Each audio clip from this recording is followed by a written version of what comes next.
terangkum di beberapa kitab tasawuf. 4 hal yang jika kita lakukan pasti atau wajib kita masuk surga.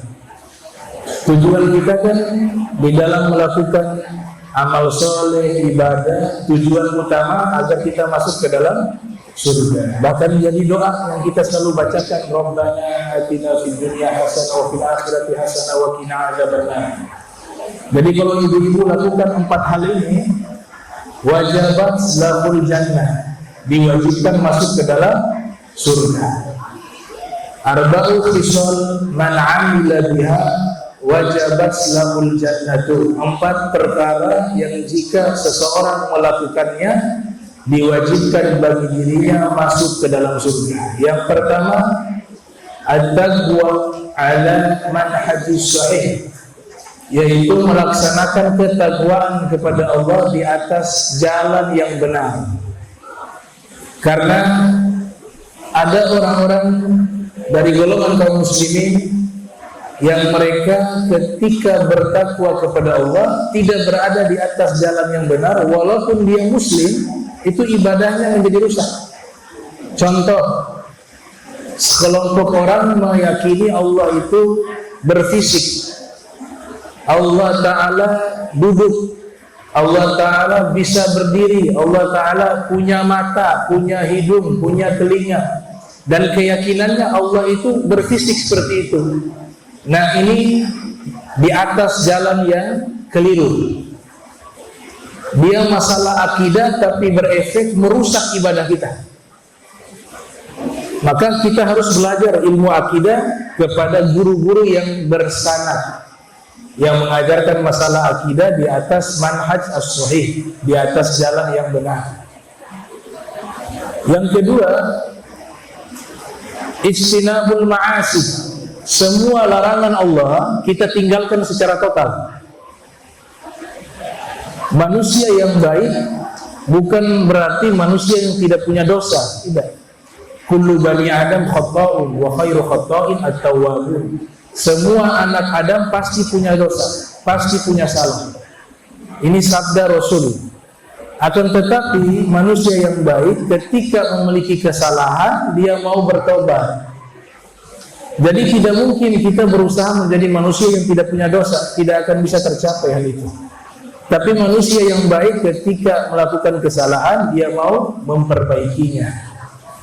Itu yang kedua. Jadi semua larangan Allah kita berusaha meninggalkan secara keseluruhan. Kalaupun terpeleset di dalam dosa, Allah sudah ajarkan, ya ayyuhalladzina amanu tubu ilallahi taubatan nasuha. Lewat pintu taubat diampuni oleh Allah Ta'ala. Yang ketiga, kaitan dengan tema orang yang masuk ke dalam surga selain dia takwa kepada Allah, yang pertama, yang kedua menjauhi maksiat, yang ketiga al-akhlaqul karimah, dia memiliki karakter akhlak yang baik. Kita sebut dengan ibadah horizontal, ada ibadah vertikal, hablum minallah, ada ibadah horizontal, hablum minan nas. Akhlak yang baik inilah juga penentu seseorang yang masuk ke dalam surga pasti orang-orang yang berakhlak baik.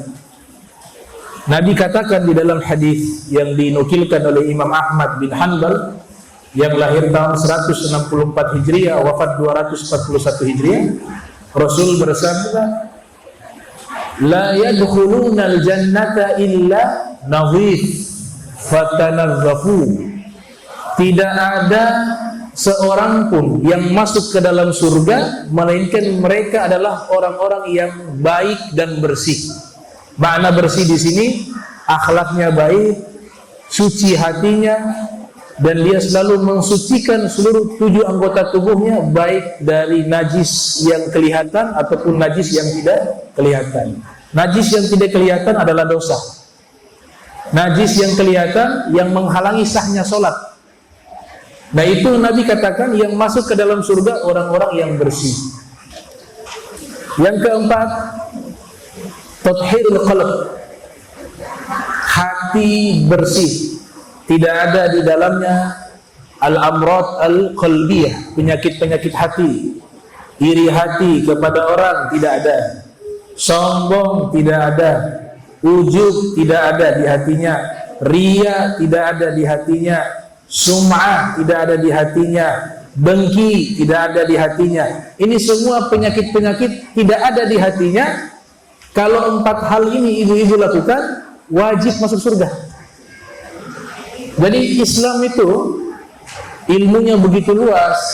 Dia kembali kalau masuk surga ke 4 hal tersebut. Takwa kepada Allah, yang kedua menjauhi maksiat, yang ketiga berakhlak mulia, yang keempat hatinya suci bersih. Selesai, masuk surga. Wajabat lahul jannah, wajib, bukan sunnah lagi, wajib orang tersebut masuk ke dalam surga. Memang kelihatan sederhana, tapi kalau praktek sulit. Kenapa sulit? Karena dia tidak bisa datang dengan sendiri. Kita harus lawan, kita harus latihan.